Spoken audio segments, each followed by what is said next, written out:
Unacademy. Let's crack it. Yes friends, आज हमारे साथ हैं all India rank 7070 Narayan Amit ji. इन्होंने यूपीएससी 2021 एग्जामिनेशन में 70 रैंक हासिल किया। इंडियन एडमिनिस्ट्रेटिव सर्विस आईएएस में इनका अलॉटमेंट हुआ है।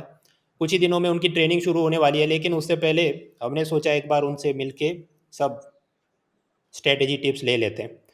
अब देखने वाली बात है, इनका मैं मार्कशीट देख रहा था। इन द प्रीलिम्स पेपर 132 से ज़्यादा मार्क्स हैं। अब वैसे आप जानते हैं आजकल the level of difficulties increasing so much, 80-90 marks लाने में भी वांदे आ रहे हैं। So I am going to ask him कि क्या सिक्स स्ट्रेटेजी है कि ये इतने तक पहुँचे। सिमिलरली इन पेपर 2 ऑल्सो 105 से ज़्यादा मार्क्स हैं, जबकि most people are struggling to even clear the bare minimum requirement 67 marks. So again what exactly he was doing that. Mains examination के अंदर भी he has done very good score of 994 marks with anthropology optional subject, and we are also going to actually deep dive कि real exam में जब कोई random difficult question आता है तो इन्होंने उसको कैसे हैंडल किया, क्या उनकी स्ट्रेटेजी रहती है। So we are going to find that as well. अब सबसे पहले तो आपका कार्यक्रम में बहुत बहुत स्वागत है अमित जी, और Thank you very much, sir. Hearty congratulations to you. So please tell us something about yourself, your graduation and preparation. So thank you very much, Ronald sir, for this opportunity to come on this platform. And मैं सबसे पहले बोलना चाहूँगा कि मैंने 2020 में graduate किया था आईआईटी कानपुर से केमिकल इंजीनियरिंग में, और मैंने उसके बाद अपना पहला अटेम्प्ट कॉलेज के बाद ही दिया था। तो यू कैन से इन अ वे दैट मेरी प्रिपरेशन थोड़ी बहुत फास्ट पेस थी और कुछ सिलेबस के एस्पेक्ट्स छूट गए थे मेरे। तो that year I got 289 rank. So but मेरे को अपनी फर्स्ट सर्विस प्रेफरेंस नहीं मिल रही थी, तो मैंने अगले अटेम्प्ट में वापस प्रयास किया और लकीली इस बार मैं थोड़ा ज़्यादा सफल हो गया और मेरे को 70 रैंक हासिल हुई है इस बार। Awesome awesome. मित्रों, ये प्रोग्राम से पहले अमित जी ने मेरे साथ सब बहुत सारे ग्राफ्स भी शेयर किए थे जिस पर वो एक्सप्लेन करेंगे। उनके अलावा उनकी खुद की भी एक टेलीग्राम चैनल है, you look for Narayan Amit and you will find the channel. He has done many great analysis, sharing of the notes etcetera, so take benefit of that. तो आपने मुझसे एक ग्राफ शेयर किया, आप प्लीज़ इसको एलेबरेट करिए। जी sir. Sir मेरे को लगता है कि जब तक हम मेंस एग्जाम नहीं लिखते हैं तो हमको जनरली आइडिया नहीं रहता है कि हर पेपर में कैसा स्कोर लाया जा सकता है, और जब सर्विस एलोकेशन होता है तो उसके हिसाब से भी कौन सी रैंक पे कौन सी सर्विस मिलती है। जनरली जो प्रीलिम्स लिखते हैं या फिर फर्स्ट या सेकंड अटेम्प्ट में उनको इस बात का आइडिया जनरली नहीं रहता है सर। तो for example if you want to have the first service preference of IAS और IFS or whatever is your first preference, for that generally you need a rank of 80. For example, in this year examination for 80 rank you have to get 988 marks out of 2025. Similarly अगर आपको IPS चाहिए तो you need a rank of 240 and उसके लिए 958 marks चाहिए। और जो major service होती है जैसे IRS, IT, customs, Indian audits and account services, तो they close at around 270 rank और उसके 955 मार्क्स चाहिए। तो आप क्लियरली देख सकते हो कि जैसे आप लिस्ट के जब रैंक्स बढ़ती है तो डिफरेंस ऑफ द मार्क्स बहुत ही ज्यादा क्लोज बाय होते हैं। यानी कि जी सर, तो फर्स्ट और 59 में कितने मार्क्स का डिफरेंस होगा उतना नहीं होगा 250 और 300 में। वहाँ एक रैंक पे 10 बच्चे आ जाते हैं और वहाँ पे भीड़ बहुत होती है, तो 4-5 मार्क्स की वजह से आपका सर्विस बहुत चेंज होता है। बट आपको अगर कोई अफर्मेटिव एक्शन के बेनिफिट्स है तो ये कट ऑफ भी अप्रोप्रिएटली रिलैक्स हो जाती है। So this is what I wanted to highlight. और आप जिस सर्विस को टारगेट कर रहे हो तो उसके हिसाब से टारगेट बना के चलना एक अच्छा आइडिया होता है स्टार्टिंग में। Right right right. हाँ, तो मतलब ये जो नीचे एक्स एक्सिस है वो दिखा रहा है कि रैंक क्या रहा है, रैंक 1, 10, 50, 80 और कितने मार्क्स आ रहे हैं, और उस हिसाब से yes. So basically he has analyse this thing कि जहाँ पर नीचे थोड़ा आप जाते हैं तो बहुत ज़्यादा लोगों की रैंक की भीड़ हो जाती है, तो बहुत मेहनत करना भी उतना ज़रूरी है। फिर आपने ये कुछ एक टेबल बनाया है, कितना स्कोर चाहिए, हाईएस्ट वगैरह। Please tell us more about this. जी सर। सो जब मैं अपना पहला अटेम्प्ट लिख रहा था सर, तो मुझे भी ज़्यादा आइडिया नहीं था कि हर पेपर में कैसे मार्क्स लाते हैं। फॉर एग्जांपल जब हम स्टार्ट करते हैं तो जीएस 3 फॉर एग्जांपल एक पेपर है जहाँ पे जनरली लो स्कोरिंग होती है। लेकिन अगर आप कोई फर्स्ट ईयर प्रिपेयर करने वाले से पूछो तो मे बी वो बोलेगा कि मेरे को 120 मार्क आएंगे जीएस 3 में आउट ऑफ 250, जबकि हाईएस्ट 105 के आसपास चल रहा है।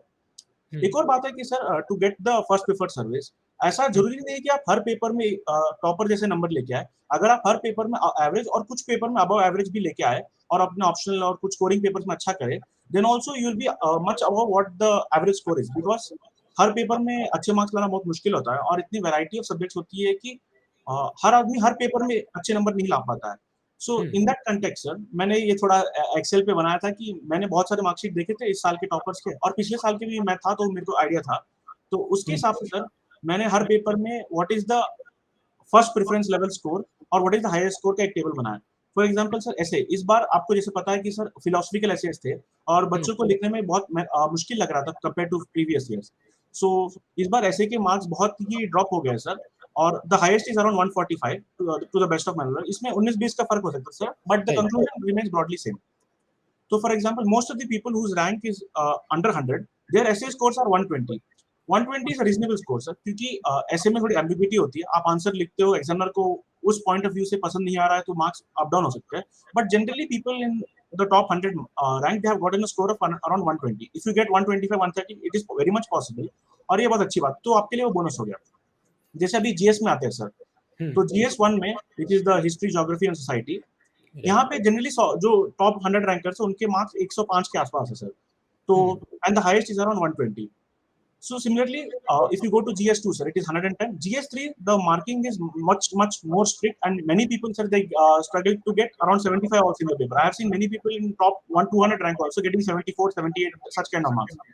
So if you get if you get 90 out of 250, which is so much less percentage, still also you're in the आप competition में हो कि जो बच्चे top 100 के rank ला रहे हैं। And ethics also it's around 105। Yeah. GS में सर एक और कमेंट है कि अगर आप 420 के आसपास स्कोर कर पा रहे हो, that is a very good score in GS, because GS में वेरिएशन क्रिएट करना बहुत मुश्किल हो जाता है। और ऐसा होता है कि अगर आप कोई एक जीएस पेपर में अच्छे हो, तो दूसरा आदमी कोई और जीएस पेपर में अच्छा होता है, तो ऑन एवरेज वो वेरिएशन नहीं आ पाता है। और जैसे आप देखो कि ऑप्शनल में 280 is a very good score in optional, और ऐसा नहीं कि ऑप्शनल के 1 मार्क और जीएस3 का 1 मार्क इक्वल नहीं है, दोनों इक्वल मार्क्स होते हैं। तो the percentage of marks you are getting in optional, ethics, GS2 and essay is much higher than what you are getting in GS3 or GS1 also. So कुछ papers में focus करने की ज्यादा आवश्यकता होती है। तो इस कंटेक्स्ट में सर मेंस में अगर आपको एक 820 आ गया, तो आप एक अच्छी स्थिति में हो, और इंटरव्यू में आपको 180 के अराउंड स्कोर आ गया, तो then the score total will be around 990, which is around what you need for 80th rank. So आप लीजरली चार्ट देख सकते हो कि हर पेपर में कैसे स्कोर चाहिए, और आप देखो कि हर पेपर का एवरेज हाईएस्ट निकालो तो 880 के आसपास जा रहा है सर, लेकिन जो टॉप 100 फर्स्ट प्रेफरेंस वाली स्कोर है वो अराउंड 820 है। So that shows that you don't need to be topper in all the papers. If you do average, above average in most of the papers, you will be in a good place. Correct. And one more thing I am seeing here is, see, there is also a perception among some students कि ये जो mains paper 2 है, polity governance welfare, उसमें अच्छे mark नहीं आते, पूरा दिन वो लेके बैठे रहो। जबकि ये जो अमित सर ने एनालिसिस किया, उसमें हम क्या पाते हैं कि ये जो पेपर 3 है उसमें भी स्कोरिंग तो काफ़ी कंजर्वेटिव है। तो मतलब लेफ्ट राइट तो उधर भी करनी है। You can not say that GS2 is requiring more time and GS2 में भी, GS3 में भी नेग्लेक्टेड। सो ये ग्रेट इनसाइट्स एक्चुअली, बहुत आपने ये मेहनत करके बताया, and thanks for sharing this. फिर आपने ये कुछ और भी, व्हाट इज रियलिस्टिक, आप इस पर कुछ बताइए। So actually sir, if we go to the last slide sir, आप 2-3 साल पहले जो टॉपर्स क्वालिफाई हुए 2017-18 उनसे पूछो, तो this analysis will change completely sir. उस टाइम पे इन GS3 people used to get 130, 140 also, but in the last 2-3 years this trend has changed a lot sir. तो हर 2 साल में आपको देखते रहना चाहिए कि कैसे एग्जाम का पैटर्न चेंज हो रहा है। जी सर। सही। और उसी चीज को मैंने समराइज करके रखा है सर कि हर चीज में आपको जैसे एवरेज या फिर जो एक्सपेक्टेड मार्क्स लाने हैं, तो आपका टोटल 990 कैसे बने। अगर मार्किंग ऊपर हुई तो सबको ऊपर होती है, तो उससे रिलेटिवली ज्यादा इफेक्ट नहीं होता है। तो हर साल थोड़ा वेरी करता है, लेकिन this is the benchmark side you can say sir. Right, great. So ऐसे 120 प्लस, जीएस में 410 plus, optional 280 plus, interview 180 plus, तो 990 के आसपास हो। And 990 means you are somewhere here in the top 1 to 50 to 80 rankings, and then you can hope for the IAS allotment. So great insights, thank you for this. अभी next segment जो है इस programme का, basically I want to know from Amit sir कि ये जो 2021 की exam उन्होंने दी, उसकी मेंस एग्ज़ाम थी जनवरी 2022 में। कुछ रैंडम टफ क्वेश्चन जो पूछे गए थे, so in real exam how did you approach this. अब मैं पहले क्वेश्चन पढ़ूंगा और फिर उनसे पूछूंगा कि इसको आप क्या कैसे किया था। मेंस पेपर 1 में एक प्रश्न पूछा 2021 में, मुख्य धारा के ज्ञान और सांस्कृतिक प्रणालियों की तुलना में आदिवासी ज्ञान प्रणाली की विशिष्टता की जांच कीजिए। Examine the uniqueness of tribal knowledge system when compared with mainstream knowledge and cultural system. अब वैसे आपका तो एंथ्रोपोलॉजी ऑप्शनल है तो आप तो कुछ लिख के आए होंगे, पर बाकी सब लोग what is the thought process, इसमें क्या जवाब बन सकता था? जी सर, जैसे हम जब मेंस एग्जाम लिखते हैं सर, तो बहुत सारे क्वेश्चंस बहुत यूनिक होते हैं और उनमें एग्जैक्टली क्वेश्चन की डिमांड को हिट कर पाना मुश्किल होता है सर। तो जैसे आप क्लास में बहुत बार बोलते थे कि you have to write the least bad answer. So in that context sir, as anthro was my optional, so definitely मेरे पास 2-3 एग्जांपल्स ज्यादा होंगे ये सब हाईलाइट करने के लिए। बट अगर आप जनरल ले पर्सन है तो this question is tough question because the demand is not list down unique tribal knowledge. It is like why is tribal knowledge unique from other mainstream knowledge. So आपको differentiate points करना is also little tough challenge. So sir इनमें I think that come खराब answer लिखना ही बहुत best option है and try to score maybe 3 on 10 in this kind of questions.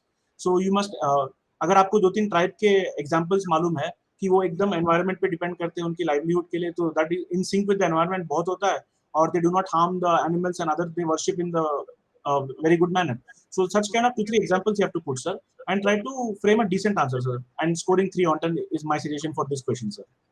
Right right, तो मतलब इसमें बेस्ट आंसर लिखना मुश्किल है, नॉन एंथ्रोपोलॉजी ऑप्शनल सब्जेक्ट जिनके लिए नहीं था, लेकिन थोड़ा दूसरों से खराब लिख कर 10 में से 3 मार्क आ जाएं, ऐसी कुछ अपनी स्ट्रेटेजी रहनी चाहिए।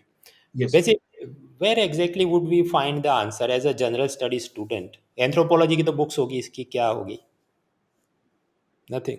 So with respect to this question sir, this would I would categorize it that ये GS1 के सोसाइटी पेपर में आता है सर। जब आप सब सोशल इश्यूज पढ़ते हो तो आप वहाँ ट्राइब्स के बारे में बेसिक आइडिया पढ़ते हो। तो अगर आप उससे कुछ कनेक्ट कर पा रहे हो कि आपने कुछ ट्राइब्स के एग्जांपल्स पढ़े थे या फिर न्यूज़पेपर में कुछ पढ़ा था कभी, तो आप उस नॉलेज के हिसाब से आंसर कर सकते हो sir. But dedicatedly this question is not there in the previous year question also sir, so in that sense it is little tough question only. Definitely definitely. फिर ये सेकंड क्वेश्चन, ये भी मेंस पेपर 1 में पूछा था। भारत में महिलाओं की सशक्तिकरण की प्रक्रिया में गिग इकोनॉमी की भूमिका का परीक्षण कीजिए 150 words. Examine the role of gig economy in the process of empowerment of women in India. अभी इसमें भी I know that it is happening कि अच्छा वो सब ओला उबेर के अंदर वो टैक्सी ड्राइवर बन सकते हैं, ये सब अर्बन क्लैब के अंदर ब्यूटिशियन और दूसरी services and so many things can be done, पर how exactly you stretch it for 150 words? मेरा तो एग्जाम्पल तो 3 में ही खत्म हो गया। Yes, sir. So as you said, sir, stretching this question and giving a above average answer in such kind of questions is the major trick because gig economy सबको पता है तो सबको 3 मार्क आएंगे। अगर आपको 3 से ज्यादा मार्क चाहिए 3.5 4 4.5 तो आपको अच्छा इंट्रोडक्शन कंक्लूजन और फिर कुछ फैक्ट्स डालने पड़ेंगे sir. So as to the best of my recollection sir, in this question मैंने इंट्रोडक्शन में कुछ गिग इकोनॉमी का डेटा कुछ दिया था सर, इंडिया में कितना है या फिर कुछ डिफाइन किया था, और कंक्लूजन में मैंने लिखा था कि now labour code and wages is coming, so ऐसी चीजों के लिए बहुत ही फ्रीडम आ रही है। So such kind of insights have to bring into this question sir. और ऑल्सो अगर आपको 2-3 एग्जाम्पल पता है तो आप लिख सकते हो sir. For example in Zomato also many times they have many initiatives for women empowerment that during the menstruation also they are getting leave, और ऐसे बहुत सारे इनिशिएटिव्स उनके लिए होते हैं कि they put the name of their mother on their shirt, or many such initiatives are happening nowadays sir. So Right. if you can mention 2-3 initiatives like this, give a related to some law, for example the labor code and wages, and give some data, then I think you will score half mark to 1 mark more than what others are scoring sir. Definitely सही बात है। So you have to enrich the answer, कुछ तड़का लगाना पड़ेगा जोमेटो से खाना मंगवा कर।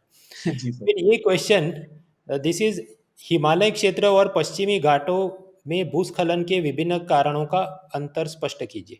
Differentiate the cause of landslides in Himalayan region and western ghats. Now I know that अच्छा वो कुछ प्लेट टेक्टोनिक्स वो वाला चीज़ होगा, उसमें शायद थोड़ा फर्क होगा, एंड बाकी मैन मेड फैक्टर तो सेम ही होंगे ना, इधर भी माइनिंग चलता होगा, शायद उधर भी चलता होगा कुछ कंस्ट्रक्शन ऑफ माइनिंग एक्टिविटीज और समथिंग। तो but how do I differentiate, मतलब इसमें क्या मैं जवाब करूँ? जी सर। सो सर ऐसे जैसे हम बोले कि सर हर पेपर में बहुत सारे टफ क्वेश्चन आते हैं, but I think so that हर tough question is not the same sir, in the sense that अगर ये क्वेश्चन पहले बार 2021 में पूछा जाता सो definitely this is a tough question sir, और हमको पॉइंट्स फ्रेम करने में मुश्किल आती, but I think so sir this question is there in one of the PYQs of from 2013 sir. तो अगर आप अच्छे से प्रिपेयर करके जा रहे हो, definitely you have some decent idea about this question from the PYQ sir. So उसकी नॉलेज बेस पे मैंने ये क्वेश्चन अटेम्प्ट किया था सर। पॉइंट्स तो मुझे याद नहीं आ रहे, लेकिन बट मैंने पीवाईक्यू में देखा था सर, और उसकी वजह से मेरे को थोड़ा इजी हुआ था ये क्वेश्चन आंसर करना। डेफिनेटली ये landslide is a repetitive and cliched question, mains paper 1 में भी पूछा है, 3 में भी पूछा है, डिजास्टर मैनेजमेंट। जी so sir. Yes. Then this question, now we are in the General Studies Mains Paper 2, Polity Governance, Yes, International Relations. मानव अधिकार आयोग ने भारत के मानव अधिकार संरक्षण में काफ़ी हद में योगदान किया है, फिर भी वे ताकतवर और प्रभावशालियों के विरुद्ध अधिकार जताने में असफल रहे हैं। इनकी संरचनात्मक व्यावहारिक सीमाओं का विश्लेषण करते हुए सुधारात्मक उपायों का सुझाव दीजिए। Though Human Rights Commission have contributed immensely in the protection of human rights in India, yet they fail to assert themselves against mighty and powerful. Analyzing their structure and practical limitations suggest remedial measures. Now, again, I know the few things are there, but fake encounters and some persecutions. But how do I stretch it for 250 words? yes, sir. So, sir, especially in polity, sir, paper 2, we have to write in paragraph type answers. So, just sir, when I first saw this question in the paper, my thinking was that I had read some article on this aspect only, sir, that Human Rights Commission is not able to do its job freely. So, in that sense, some background knowledge I had, sir. But apart from that also, sir, जैसे polity में कुछ question आते हैं, examine the weakness of institution, कुछ standard points होते हैं sir, जैसे उसका बजट कैसे आ रहा है, अगर उसका बजट फिक्स्ड है या नहीं फिक्स्ड है तो उसकी ऑटोनॉमी पे अफेक्ट करता है, और उसके पर्सन्स कैसे सेलेक्ट होते हैं। फॉर एग्जांपल सर कि एनएचआरसी का कुछ पोस्ट डिग्रेड हुआ था या फिर उसका चेयरमैन पे ऑटोनॉमी नहीं है, ऐसी ऐसी चीजें आप पॉइंट्स लिख सकते हो सर, और उससे आप लिमिटेशंस ला सकते हो। एक और पॉइंट था सर इसमें कि some international human rights alliance या काउंसिल ने एनएचआरसी का कुछ डिग्रेडेशन किया था सर, वो रैंकिंग में 2-3 साल पहले for a temporary amount of time, बाद में रिस्टोर कर लिया था। तो अगर आप ऐसे पॉइंट्स कलेक्ट कर पा रहे हो और लिख पा रहे हो तो उसमें एडवांटेज मिलता है सर। अगर ये पॉइंट्स आपके पास नहीं भी है तो आप जनरली एज अ बॉडी आप देखिए कि उस ऑर्गेनाइजेशन में कैसे काम होता है, उसकी प्रोसेसेस क्या, स्ट्रक्चर्स क्या, अपॉइंटमेंट क्या है और उसका फाइनेंस कहाँ से आ रहा है। तो जनरली आप ये सब देख पाओ तो आप डिसेंट आंसर बना सकते हो सर। और 2-3 जो लाइमलाइट केसेस में वो अच्छा काम कर पाए या ना कर पाए उसका एनालाइज कर पाओ तो उसके हिसाब से you can form a basic answer sir. For example in 15 marker question, this is a 15 marker, so if you right a general good answer you will gate 5 on 10 sir. अगर आप हर Right. एक्स्ट्रा चीज कर पाओ तो half of mark बढ़ के वैसे extra marks आते हैं sir. This is my thinking sir about this one. Definitely definitely. तो मतलब दोस्तों, घबरा नहीं जाना है, उसको थोड़ा दिमाग लगा के आप जो भी थियरी पढ़ी है, बजट स्ट्रक्चर, वो उसके पास पावर ऑफ सिविल कोर्ट है कि नहीं, थोड़े रिपोर्ट रैंकिंग कुछ याद आए, and you have to put an effort. ऐसे ही गरीब कल्याण योजना तो नहीं है, you want to become IAS, then you have to apply brain and put some effort also. Now the next question, this is from mains paper 2 only. संयुक्त राज्य अमेरिका और भारत के संविधानों में समता के अधिकार की धारणा की विशिष्ट विशेषताओं का विश्लेषण कीजिए। Analyse the distinguish features of the notion of right to equality in the constitution of USA and India. अब पहले तो इसका मतलब क्या जवाब है, और 250 वर्ष तक मैं इसको क्या खींचूँ, how would you handle this? So sir मैं आपसे बिल्कुल सहमत हूँ sir. In the paper also I found this a very difficult question to attempt only. और जनरली मैं बहुत फास्ट लिखता हूँ सर, तो मैं 3 पेज भर पाता हूँ हर पेपर में, लेकिन मेरे को याद है मैंने इस क्वेश्चन के लिए सिर्फ 2 पेज भरे थे sir, because I was not having much content. So sir, the only thing I know is that, for example, for in the policy of reservation, India mein there is a fixed quota for each of the communities, but USA mein there is only preference system, there is no quota system. So in that aspect, I highlighted one case study that right to equality is different in this context in the policy of affirmative action in India and US. So this was one unique point I know about US. Apart from this, I don't know how it is applied in US. Apart from this, so right. मैंने थोड़ा India के बारे में बात किया sir, articles constitutional articles mention किए, थोड़ा equality before law, A V Dicey, try to bring in few of those points, but I was not satisfied with that sir, and it is a very tough question sir. जब exam hall के मैं बाहर भी आया था तो many people were not sure how to attempt this question. हाँ, वो in fact I am still struggling कि फ्रेम की इसका जवाब क्या हो सकता है, बट देन एनीवेज। जी and one more thing I notice जाऊँ, देखिए, बोलने को ये बोल सकते हैं कि रिजर्वेशन पॉलिसी यहाँ है वहाँ नहीं है, लेकिन आप देखिए अमित जी ने जो वर्ड यूज़ किया, affirmative action policy, right? So the word also shows the maturity and command over language, reservation and affirmative action. So like that you have to cultivate vocabulary also, उसका भी तो थोड़ा थोड़ा फायदा मिलता है। तो आदमी जो ऊपर है वो इसलिए है because he has command over the language also. So वो भी अच्छी चीज़ है आपकी। So sir, in this kind of questions, if I got maybe 4 out of 15, I would be happy sir, because this is a very tough question, so we're not going to get even the average in such kind of questions. जी जी जी। या then moving to next question, this is also from mains paper 2। उन संवैधानिक प्रावधानों को समझाइए जिनके अंतर्गत विधान परिषदें स्थापित होती हैं। उपयुक्त उदाहरणों के साथ विधान परिषदों के कार्य और वर्तमान स्थिति का मूल्यांकन कीजिए। Explain the constitutional provision under which legislative councils are established. Review the working and current status of the legislative council with suitable illustration. Now if I had to, मुझे पता है कुछ स्टेट के अंदर ये होता है विधानसभा के ऊपर विधान परिषद और उसका वो जो भी कॉन्स्टिट्यूशनल प्रोविजन होगा, बट अब इलुस्ट्रेशन के साथ करंट स्टेटस उसके वर्किंग का क्या इवेल्युएशन करें, मतलब how you handle this one? So, sir, that it should explain the constitutional provision. So he's directly asking that what are the articles in the constitution that talk about the state legislative council. Now, sir, I think it is my good luck in the paper that मेरे को ये article पता था, sir. It's 168, 169. But it बहुत बार होता है कि such very technical articles no person might not recollect. So that I think definitely मेरे को ये question में advantage हुआ था. लेकिन सर अगर आपको ये बात भी नहीं पता है तो घबराने की जरूरत नहीं है. फॉर एग्जाम्पल हम सब लोग लक्ष्मीकांत पढ़ते हैं और उसमें सब लोग को याद है कि कौन से स्टेट में लेजिस्लेटिव काउंसिल होते हैं और कौन से में नहीं होते. For example Maharashtra, Karnataka, Andhra Pradesh, Telangana, UP, Bihar and तो अभी currently these are the states that have legislative council sir. So you can draw map of India and put that looks very good sir. मैंने पेपर में यही किया था. और review the working and status method. You can use the points or descriptive features of legislative council as a criticism also. For example, the legislative council cannot overturn the decision of the legislative assembly apart from 3 months period. 3 months के लिए they can block it, but after that दो जो legislative assembly बोलती है वही final होता है. कुछ लोग बोलते हैं कि it's like a white elephant that it is only superfluous in nature. जो directly elect होके नहीं आ पाते वो इस council में MLA minister बनने आते हैं. Then you can compare with Rajya Sabha, that Rajya Sabha के जो powers है it is not equal with the legislative council also. So like this, if you write 8 to 9 limitations, sir, draw the diagram, and if you mention the constitutional article, sir, it is very good, and you can try to score 7 to 7.5 out of 15, sir. So one more thing is, sir, marks कब आता है जब आप कुछ लिख पाए और दूसरे नहीं लिख पाए. जब अगर क्वेश्चन इजी होगा और सब हर आदमी कुछ ना कुछ लिख पा रहा है तो सबके मार्क्स कम आते हैं sir generally. So others generally don't remember the constitutional article, but if you write it is 168, 169, part 4, 5 of the constitution, if you start the introduction like that, definitely you're going to get 1 mark because others have not written it. या right, beautifully explained. पहले तो उसको कि कैसे how it is comparing with Rajya Sabha in limitations, कौन कौन से states में है, कुछ एरिया का डिस्ट्रीब्यूशन, कुछ कॉन्स्टिट्यूशन के आर्टिकल्स याद आ जाएं. And you have to put effort here also, जो उन्होंने बहुत अच्छे से बताया कि दूसरे से थोड़ा ज़्यादा तो लिखना होगा, थोड़ा दिमाग लगाना होगा, then you can get more marks. Right, now moving to mains paper 3, economy, agriculture, science, technology, environment, internal security. Bharat के 14वें वित्त आयोग की संस्तुतियों को ने राज्यों को अपने राजकोषीय स्थिति सुधारने में कैसे सक्षम किया है? How have the recommendation of 14th Finance Commission of India enabled the states to improve their fiscal position? 150 words.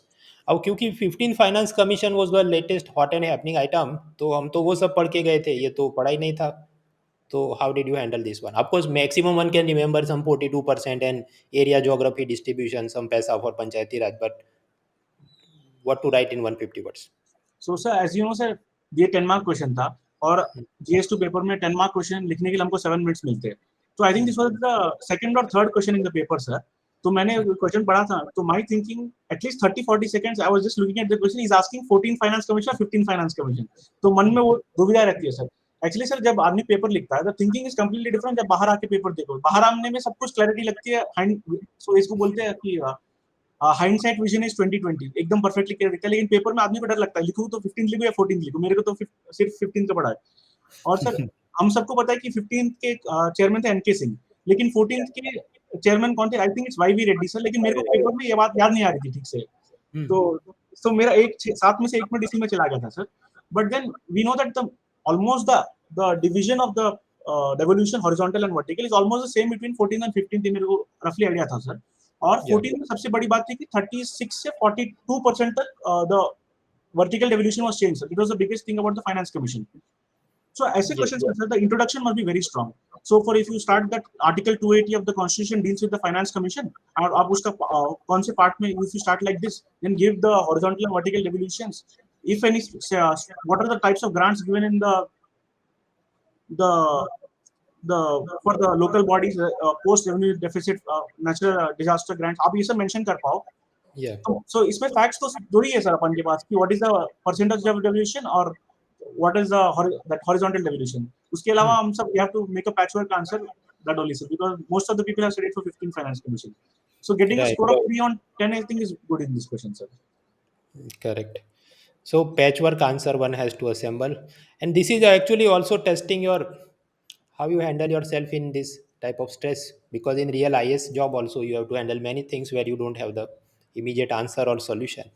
Anyways, moving to the next So one thing such I'll say that question. जब मैं paper के बाहर आया था sir, तो exam Hmm. Hall में बस बाहर वेट कर रहा था, तो सब लोग यही डिस्कशन कर रहे थे कि is it ask for 14th or 15th, मैं तो 15 वाले कमीशन का लिख के आया हूँ.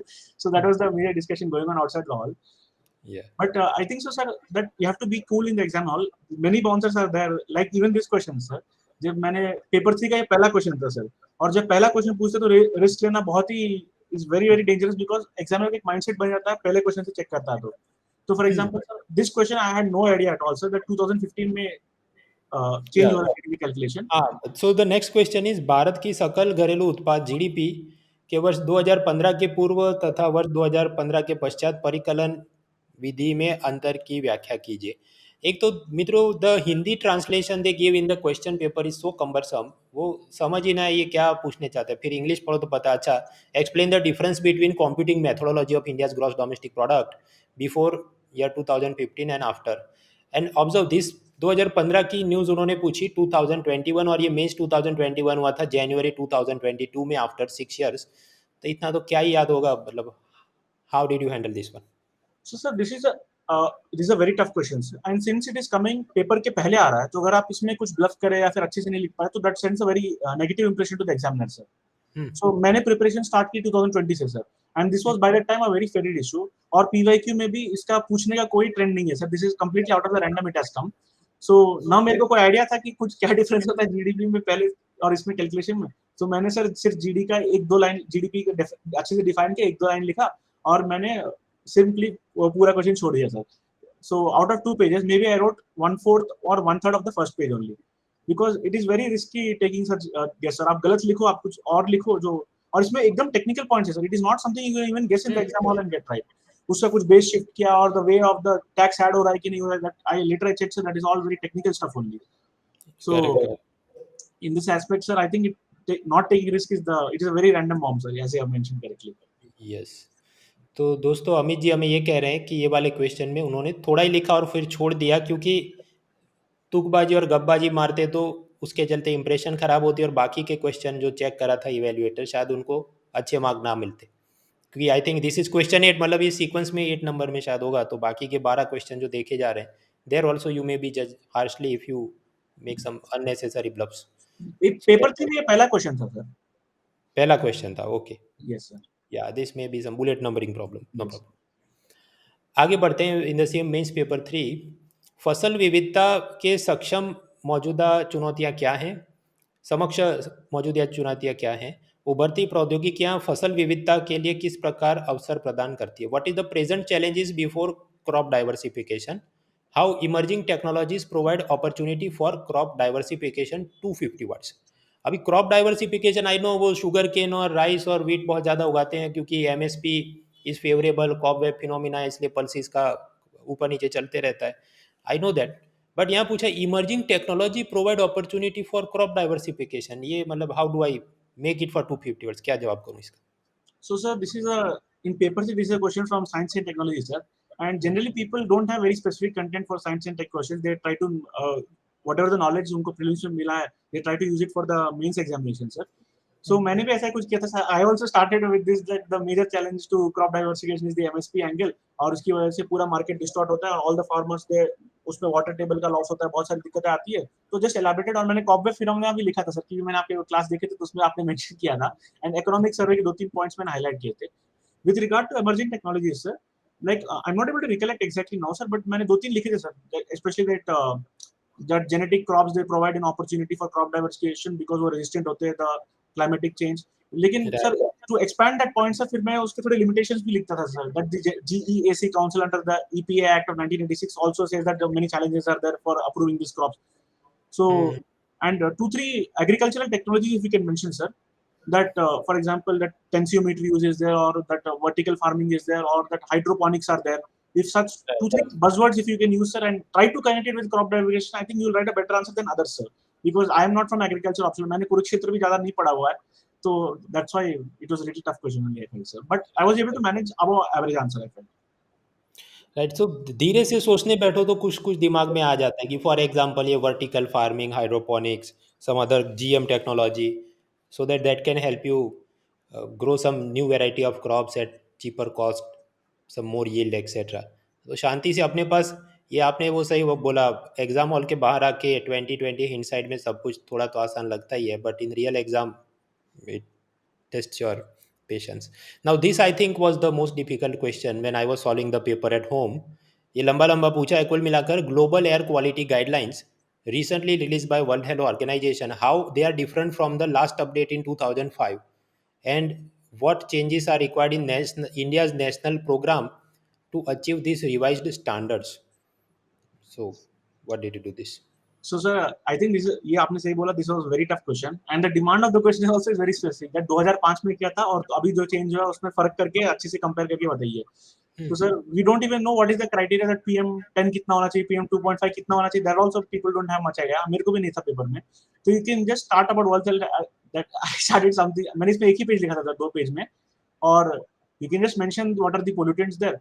But the second aspect of the question you can highlight with your general knowledge thinking. आप वो points frame करके what changes in India's NCAP are required to achieve this standard. So that one you can mention in general terms, that smog towers are required or crop fossil burning of the जो Delhi का that can be stopped, crop they should be burning. Yeah. So second part of the question is attemptable, sir. So give less emphasis for the update or the changes one is asking and try to answer what you can. But in such questions you should never fill all the 2 pages, sir. So then the person feels that he has not attended to the demand of the question and still he's bluffing a lot and he has written all the 2 pages. So this sets a negative impression, sir. So ऐसे question में अगर आपको 1 mark या 2 mark भी मिल गया, I think that is a very very big deal, sir. Out of 10. Yeah. Actually फिर इसका net पे सर्च करो, then you get the answer. All the Hindu and Times of India, they have made some beautiful tables comparing this. पर आपको ऐसा सपना थोड़ी आ सकता है 2005 का नंबर याद करके जाए and then. But there are some people who can justify, आपको सपना आ जाना चाहिए था, you were supposed to get this divine dream that it was going to us, then you were supposed to know it. Anyways, moving to the next question from science technology. Blue LED were invented in 1990s. How this invention impacted everyday life for human beings. अब blue LED से मुझे पता है कि उससे वो mix करके white colour की लाइट और ट्यूबलाइट सब चलता है, but it change the life for 250 words में क्या लिखूं? जी sir.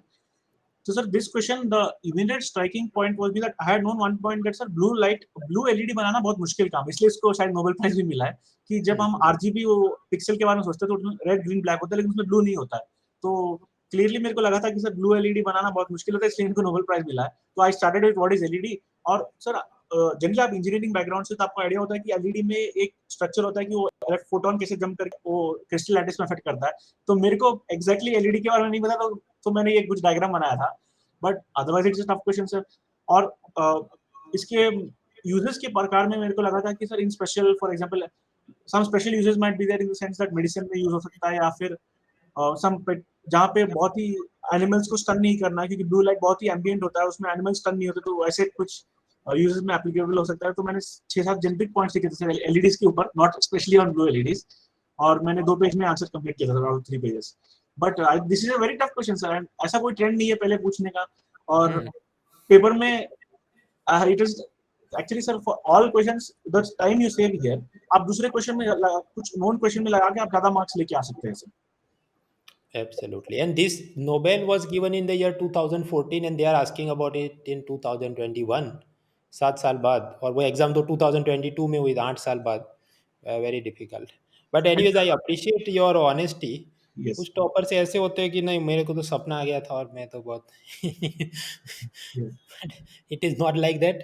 Toppers are also human beings, but they are putting more effort. They are not giving up immediately and they are struggling and they are putting their best foot forward. तो इसलिए वो select हुए हैं. अच्छा, अभी आगे बढ़ते हैं mains paper for ethics. So in ethics they ask this question, impact of digital technology as a reliable source of input for rational decision making is a debatable issue. Critically evaluate with suitable example. Technology से decision making में मदद तो मिलती है, लेकिन वो हमेशा अच्छा वो ज़रूरी नहीं, ऐसा कुछ चर्चा करो. So how did you handle this one? So sir, जब मैंने ये क्वेश्चन पढ़ा था सर, जो एसेंस ऑफ द क्वेश्चन मेरे को उस टाइम पे लगा था कि अगर हम सिर्फ टेक्नोलॉजी की वजह से डिसीजन करेंगे तो वो डिसीजन अच्छा नहीं होगा, कुछ दिक्कतें आएगी. फॉर एग्जांपल सर, जब फॉर एग्जांपल कुछ टैक्स केसेस होते हैं, अगर आप सिंपली कंप्यूटर की बात मान के सबको नोटिस भेज दोगे तो फिर बहुत सारे केस पहला कोई आते हैं और टैक्स कलेक्शन में दिक्कत आती है। तो ऐसा सिंपली ब्लाइंडली टेक्नोलॉजी या फिर कोई रैशनल टेक्नोलॉजी का यूज करना ताकि एक प्रॉब्लम को आप पूरी तरह सॉल्व कर सको, तो it neglect some of the other dimensions of the problem. So that was my highlight sir. तो मैंने एक एग्जांपल टैक्स एविजन का दिया था और दूसरा मेरे को याद नहीं आ रहा सर, बट वन और two examples I had tried justifying this aspect, but in the whole paper this was the only one slightly tough question, but otherwise ethics paper was much more straightforward than last year in this year. Right right. I was looking at the ethics paper also. तो एक तो प्रश्न case study ऐसी पूछी कि engineer हैं आप और वो कुछ पुल गिरने वाला है और टाइमलाइन में कंप्लीट करो नहीं करो, ऊपर से मिनिस्टर का प्रेशर है। और मैं 3-4 साल पुराना पेपर देखा तो भी सिमिलर थीम पे ही कुछ पूछा कि यू आर एन इंजीनियर और पुल गिरने वाला है और तुम कुछ करो उसका वगैरह। Anyways, now moving to the ethics का ही नाम लिया तो साथ ही साथ हम देख लेते हैं ऐसे निबंध का paper. In the essay paper, this is 2022 20 paper, just for showing an example कि आप जानते हैं 2 सेक्शन होते हैं, सेक्शन ए और सेक्शन बी, दोनों में 4-4 निबंध होते हैं, आपने एक एक सिलेक्ट करना होता है। पिछले कुछ सालों से ट्रेंड ऐसा बन रहा है कि या तो सेक्शन ए या सेक्शन बी ऐसा पूछ लेते हैं कि उसमें चारों के चारे फिलोसॉफिकल या एथिक्स या एब्स्ट्रैक्ट टाइप के क्वेश्चन पूछे हों कि life is a long journey, many mindful manifesto, ships do not sink, simplicity ultimate sophistication. So what happens is आप उसको स्किप नहीं कर सकते, कोई एक तो ज़बरदस्ती लिखना ही पड़े।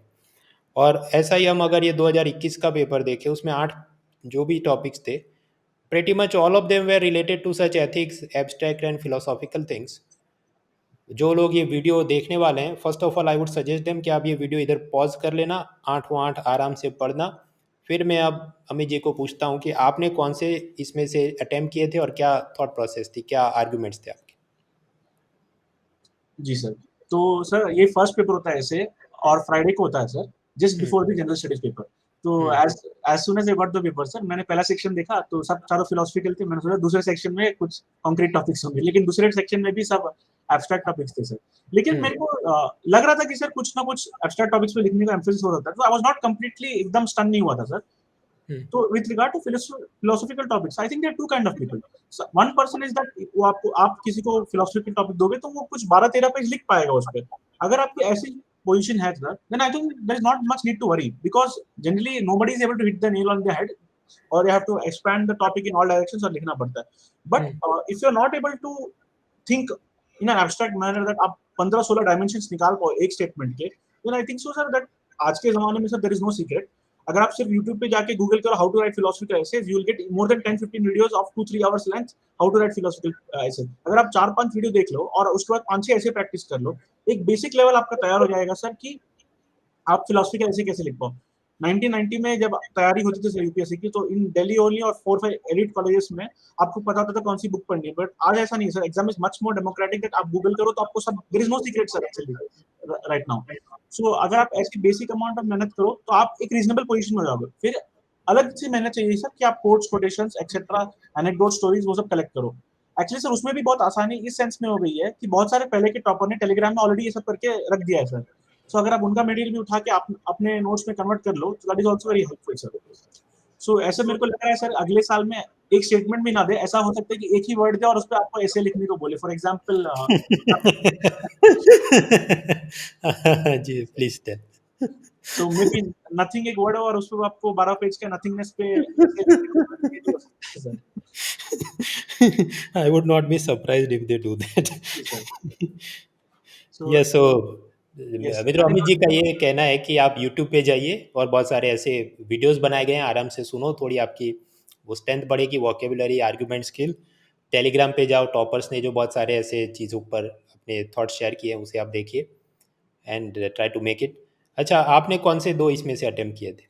So sir since I am engineer sir, मेरे को लगा कि मैं रिसर्च और ब्लाइंड डेटा नॉलेज पे मेरे को थोड़ा अच्छा फ्रेम कर पाऊंगा। मेरे को कंपेयर टू अदर टॉपिक्स थोड़ा और कंक्रीट लग रहा था सर, तो मैंने वो चूज किया। और फिर मेरे को फर्स्ट पेपर में डाउट था सर कि फिलोसफी ऑफ वांटलेसनेस इज यूटोपियन और योर परसेप्शन ऑफ मीज रिफ्लेक्शन, इन दोनों में मैं थोड़ा दुविधा में था कि कौन सा चूज करूं सर। लेकिन मेरे को काइमेरा वर्ड का मतलब नहीं पता था सर पेपर में। तो हिंदी में ट्रांसलेशन था माया, लेकिन मैं पेपर में नहीं देखा था हिंदी ट्रांसलेशन। और ऐसे में सबसे बड़ा रिस्क ये होता है कि अगर आप गलत इंटरप्रेट करके लिख दो और वो टॉपिक से रिलेटेड नहीं है तो फिर आपके बहुत सारे मार्क्स कट जाते हैं। तो इससे राइट। अच्छा लगा मेरे को जो टॉपिक एकदम सिंपल वर्ड में लिख रहा है, your perception of is reflection of my reaction is awareness of me, तो मैं उसमें लिख दूं। लेकिन अगर मेरे को काइमेरा शब्द का मतलब होता सर, तो मैं शायद सेकंड टॉपिक लिखता, philosophy of wantlessness, that I think is more nice topic. No you are right, actually few years back उन्होंने ऐसा पूछा कि क्रेडिट बेस्ड हायर एजुकेशन। तो अभी जी सर। क्रेडिट का हिंदी में मतलब एक तो होता है ऋण या लोन लेना, और दूसरा क्रेडिट होता है कि सेमिस्टर में आपको इतने क्रेडिट्स मिले और इतने अक्यूमुलेट करोगे तो ग्रेजुएशन का डिग्री मिले। So some people wrote totally about रोना धोना कि लोन नहीं मिलता इसलिए बच्चे हायर एजुकेशन परसू नहीं कर पाते, और कुछ लग गए कि अमेरिका में क्रेडिट बैंक वाला सिस्टम है तो हमको वो अडॉप्ट करना चाहिए। अब उसमें ऑफिशियल आंसर क्या था ये तो किसी को पता ही नहीं, क्योंकि UPSC never uploaded the model answers. जी and sir. Then who got selected, वो किस पे सिलेक्ट हुआ कोई कुछ जानता नहीं। So you are right, Hindi and English दोनों देखने चाहिए। Yes sir. So this is one major mistake sir. Other mistake मेरे को लगता है कि सर पहला ऐसे लोग बहुत जोश से लिखते हैं और उसमें 1 और 45 मिनट स्पेंड करते हैं, और दूसरा ऐसे 1 और 15 मिनट्स में लिखते हैं। I think this is the most common mistake in essay paper apart from Yes. Not interpreting the topic sir. हाँ, right. जी Now sir. coming back, you said that you had attempted in last year also, 2020 में भी। तो ये 2020 का paper है, इसमें आपने कौन से हैंडल किए थे? सो सर मैंने जब ये पेपर देखा था sir, mindful manifesto is the catalyst to tranquil self, मेरे को तो समझ में ही नहीं आया था सर ये टॉपिक होता है क्या, तो मैंने उसको सीधा काट दिया था। Hmm. And also sir you think that at least 10-15 dimensions रफली आपको उस डायरेक्शन में आप सोच पा रहे हो कि नहीं। Ships do not sink because of water in them, ships sink because of water gets into them. मेरे को इसमें सिर्फ करप्शन और इंटरनल कोरोजन का एंगल दिख रहा था सर, और मेरे को लग रहा था I want able to expand on this. Hmm. लेकिन life is long journey between being human and being human. I could break it into 4 parts, what is life, what is a long journey, human और human being human में फर्क क्या, आप वो process क्या होती है। तो मेरे को कम से कम 8-9 डायमेंशन दिख रहे थे सर इसमें। This is a good topic, और simplicity is the ultimate sophistication also is a good topic. Both of them you can write sir. मेरे को पहला वाला ज्यादा मतलब मॉड्यूलर लगा था कि ये इस पे लिख के पूरा ऐसे कर सकते हो, तो स्ट्रक्चरिंग में इजी हुआ था। बट सर ऐसा कुछ नहीं है कि आप मुश्किल टॉपिक लिखोगे तो आपको ज्यादा मार्क्स मिलेंगे। आप जिस टॉपिक में लिख रहे हो आप उसमें अच्छा लिखा तो आपको मार्क्स मिलेंगे सर। राइट। जी sir. And what about second section, section B? Second section में सर मैंने 1.5 आवर एकदम एब्स्ट्रैक्ट टॉपिक पे ऐसे लिखा था, तो मेरे को मन में था कि मैं अब एब्स्ट्रैक्ट टॉपिक नहीं चूज करूंगा कि my brain is completely not having new ideas in the direction. तो राइट। तो culture is what we are, civilization is what we have. It's a hardcore question in anthropology sir, but still I did not choose it because I was very tired of abstract essays sir. So so I wanted to choose a completely different topics. International relations generally for essays you have prepared decently and you can have many dimensions, तो मैंने उसको choose किया था sir. Generally sociology में social injustice और patriarchy, generally people from sociology optional or history optional, they are more suited to attempt such kind of questions in the essay sir. Right, right, right. So this essay paper, you gave us some insights कि एक तो आप YouTube पे जाके कुछ ऐसे video देखो और थोड़ा उसमें से अपनी आइडियाज़ बिल्डअप करो फिलोसॉफी के, टॉपर्स के टेलीग्राम देखो।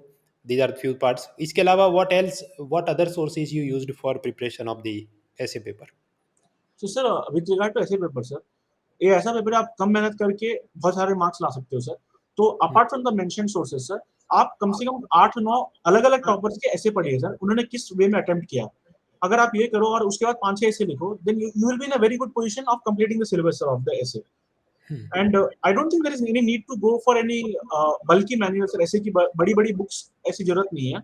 लेकिन सर एक और बात है कि it depends on person to person sir. Some people उनको ऐसे फॉर्मेट में लिखना आंसर नहीं हो पाता है because their language is weak or they're not thinking in that manner.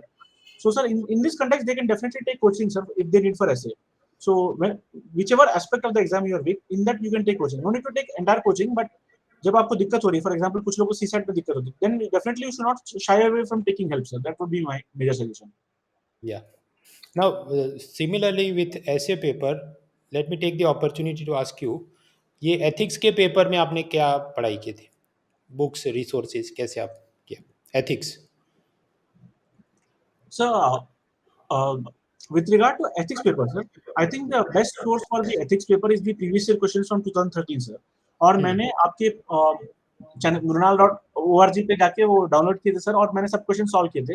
Beauty of the ethics paper is that sir, जो demand वो लोग चाहते हैं, ऐसा नहीं कि वो एकदम टेक्निकल चीज पूछ रहे हैं that you will not know. For example 8 साल में apart from Gandhi's 7 or 8 social things, no other technical aspect has been asked sir, which is hardcore related to ethics. So if you have general reading also, you are able to manage the answer.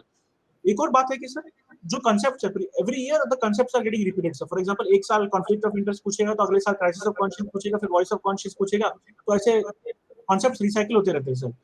और what is that emotional intelligence, persuasion, attitude formation, ये सब concepts में आपको एकदम definition अच्छे से पता होनी चाहिए सर. Examples आपके पास होने चाहिए. So generally sir, my advice is not to run after bulky manuals. For example, lexicon है, फिर Subaru बड़ी-बड़ी books होती है सर. आप उनको पढ़ सकते हैं अगर आपके पास टाइम है, लेकिन generally सब बच्चे prelims qualify होने के बाद ethics करते हैं sir. So in that context, you can look at some proper notes. See, for example, Vishakha Yadav ma'am, उन्होंने अपने टेस्ट कॉपीज अपलोड किए. दिव्या मिश्रा, उन्होंने भी अपने टेस्ट कॉपीज अपलोड किए. तो in 10-15 days try to complete the basic syllabus. For example, what is an ethical dilemma? ये सब आपको definitions पता होना चाहिए. अगर आपको ये basic definitions और concepts पता हो गया, फिर then you can manage the answer on your own by giving good example. For example, sir बहुत सारे बच्चों को, if you are starting ethics, you should know the difference between ethics and morality. Difference क्या है? Empathy और compassion में difference क्या है? आप एक example दे सको, 2-3 फ्लो चार्ट आपके on the tips हो तो आप तुरंत पेपर में डाल सकते हो, क्योंकि टाइम प्रेशर बहुत होता है इसमें एथिक्स में. वैसे मैंने अपने चैनल पे एकदम डिटेल में पोस्ट डाला है sir, but these are some of the unique things about ethics paper I found. Right. तो मित्रों, आप जाइए Telegram channel of Narayan Amit, उसके अंदर बहुत सारे उन्होंने एंथ्रोपोलॉजी के भी नोट्स डाले, जनरल स्टडीज़ के भी डाले, बहुत सारा एनालिसिस भी डालते हैं. Take benefit of that. आराम से वो सब आप उसे डाउनलोड करके फ़ायदा उठाइए. Now while we are at it, ये मेंस आंसर राइटिंग के क्लीशेड जो भी फ्रीक्वेंटली आस्क्ड क्वेश्चन है, I would like to have your answers on that. Should I join paid test series और नॉट? पहला क्वेश्चन. अगर मैं पेड टेस्ट सीरीज नहीं ज्वाइन कर पा रहा तो मैं अपना जॉब कैसे इवेल्युएट करूं? और तीसरा कि मैं कब से मेंस आंसर राइटिंग शुरू करूं? Yes, so this is a very important question sir. और मेरे को याद है सर कि आई थिंक 2020 में आपने एक बहुत अच्छा वीडियो डाला था sir, when to start answer writing, और मैंने वो देखा था ना, I connected with it a lot sir. तो that I think was one of the best videos ever uploaded on YouTube sir, and I was very very impressed by that. So sir, the answer to this is very simple sir, that if you do not know the content, then you cannot analyze the content. For example, आपसे पूछा है कि were the recommendations of the Nehru report correct or not of 1928? अगर आपको Nehru report के 11 recommendations मालूम नहीं है तो आप उस पर आंसर लिख ही नहीं पाओगे. तो unless you complete a particular block of the syllabus, you should not engage in answer writing. For example, आपने ज्योग्राफी का एक ब्लॉक कंप्लीट किया है, then you can do the previous year questions of that block first. So that is the correct strategy sir. कुछ लोग होता है कि मैं 3 घंटे का टेस्ट नहीं लिख पाऊंगा क्योंकि मेरे पास अभी 3 घंटे टेस्ट लिखने का नॉलेज नहीं है, और that is the initially develop sir. One of the alternatives is that आप प्रीवियस ईयर क्वेश्चन उठाइए और उसमें से फॉर एग्जांपल 10 मार्कर है तो आप 7 मिनट्स में अपना आंसर लिखिए. आप आंसर लिखेंगे, आपको अच्छा नहीं लगेगा तो you just add 2-3 more valuation points and make the answer for that. So generally sir मैंने अपने फर्स्ट, जब मैं पहले बार प्रीलिम्स क्वालिफाई हुआ था, उसी के बाद मैंने अपना पहला आंसर लिखा था सर. और आई think that it is a slightly overrated skill sir, answer writing. The two most important things about answer writing is that whether you're addressing the demand of the question and whether you have addressed all parts of the question. Presentation उसके बाद आता है sir. So if you do these two aspects, definitely you will not get very less marks sir. And it is not a very very tough skill to master sir. So generally people who get less marks in general studies, the demand of the question is not being addressed. The content might be there, but the demand is not addressed. And sir, with regard to paid test series sir, once you have qualified the prelims, I think definitely you can join in a paid test series, and that is helpful only sir, because it gives you value addition points for improving your answer.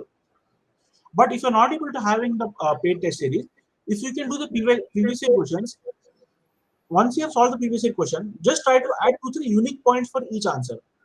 That would differentiate your answer from the others. और इसी के half mark मिलेंगे तो आप दूसरे से 1 mark extra आ पाओगे. I think that is the basic approach sir. Right. So Amit ji ने हमें बताया कि मेंस आंसर राइटिंग पहले करने से पहले पर्टिकुलर ब्लॉक ऑफ सिलेबस आप कंप्लीट करो. पेड टेस्ट सीरीज वगैरह ज्वाइन कर सकते हैं after clearing the prelims exam.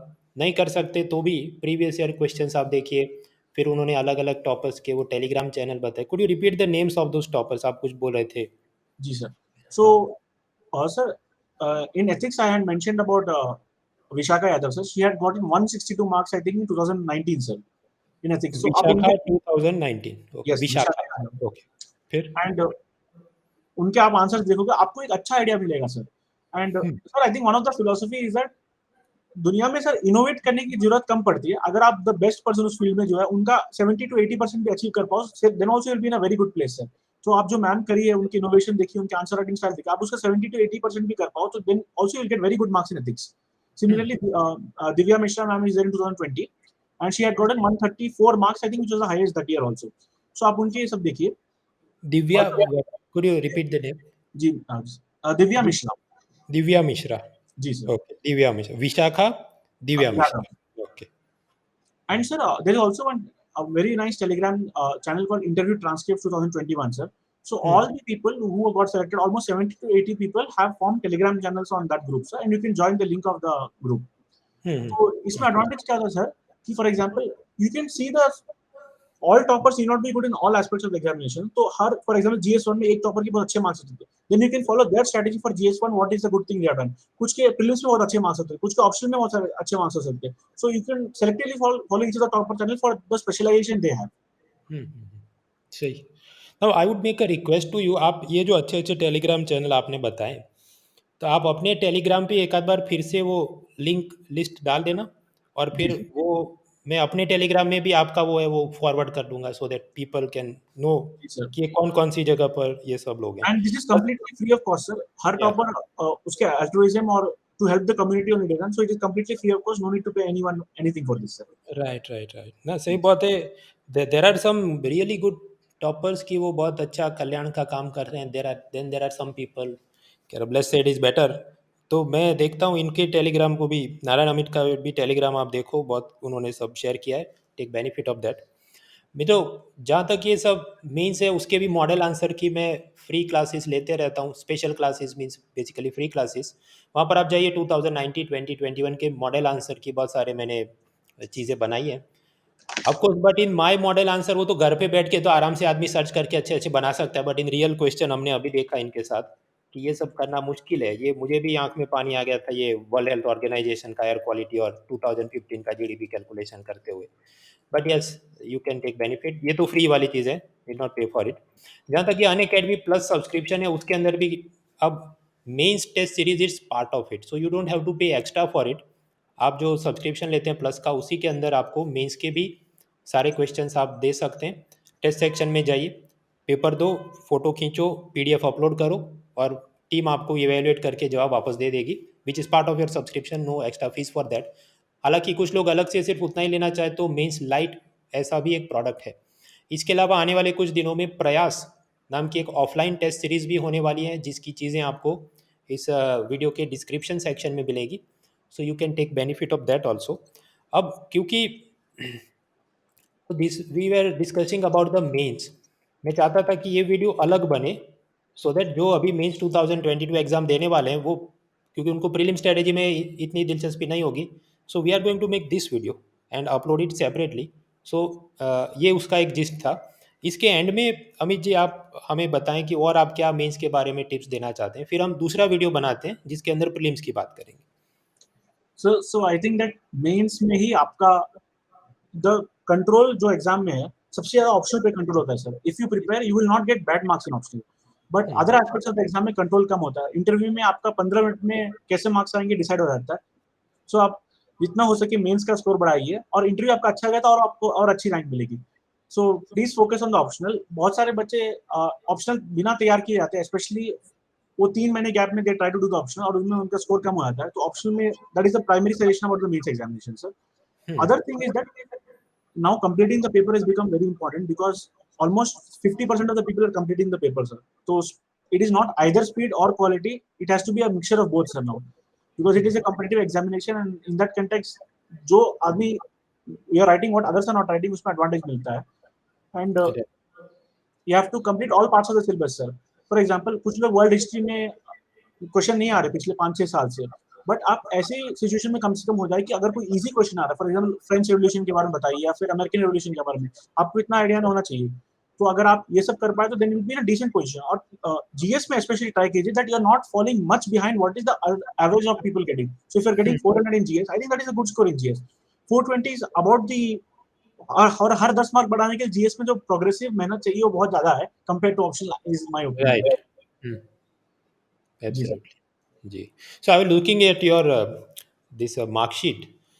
ऐसे जनरल स्टडीज पेपर 1 89, तो मतलब आप क्या कहें, अच्छा है आपके एक्सपेक्टेशन, या मतलब कुछ क्या हुआ, would you consider this good, या क्या गलती हो गई, कुछ So छूट गया? definitely, sir, GS1 is a mystery for me also.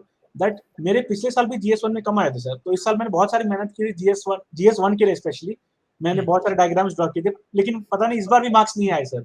So this one good thing, लेकिन जनरली जो बच्चे सिलेक्ट हुए उनके मार्क्स इस पेपर में अराउंड 100 to 103 104 के आसपास है sir. So I am actually much liking behind what others are getting in this paper. So Right. about GS1 I don't give much guidance sir, because I also don't know what is the exact thing to do about GS1. Right. Paper 3 में तो हमने 3 question तो अभी देखे, एक तो World Health Organization air quality, वो 14 finance commission और जीडीपी कैलकुलेशन, तो 3 तो हमारे वो तो सबके ही खराब गए होंगे। So what do you think बाकी लोगों के क्या होगा स्कोर ये पेपर 3 में, एंड डू यू थिंक आप उनके आगे हैं पीछे हैं साथ So, साथ? in paper 3, I think that I'm on the average. So, what you are expected to get is around 90 score. So, 88, 90 is around what is the expected line, sir. Hmm, And in Right. paper 4, sir, 114 is slightly more than what is the average score required, sir. So, on that is a plus. And even paper 2, I think it's a plus only. That 110 I got. So, that's also good score.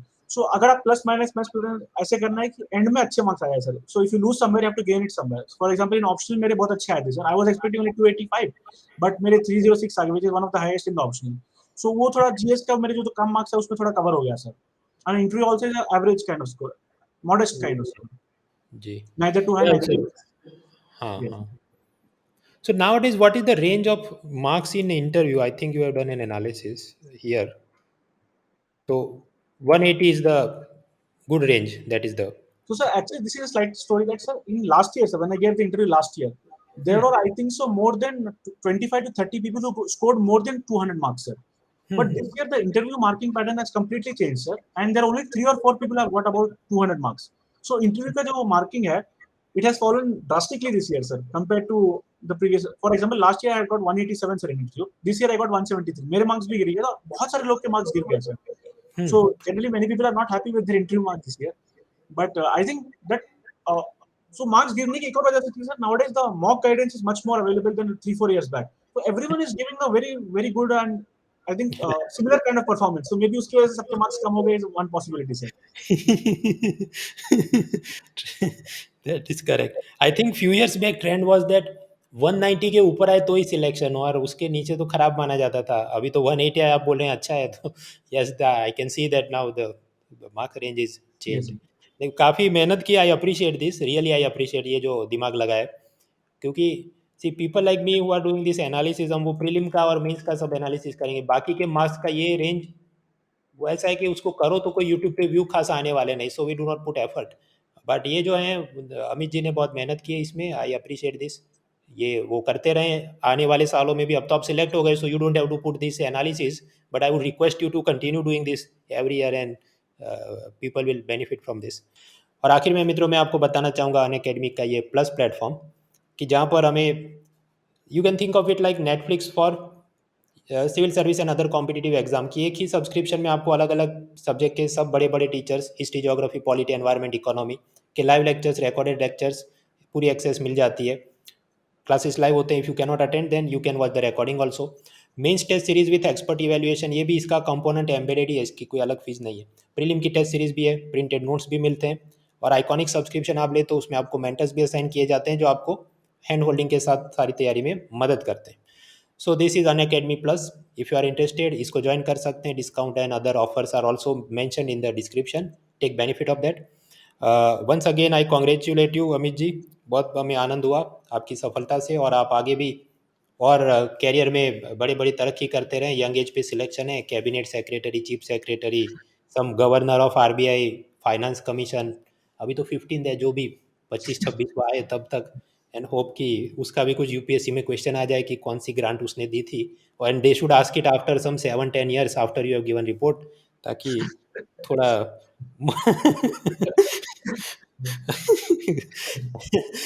so I wish you all the best. चलिए, thank you very much. Okay, Thank you, sir.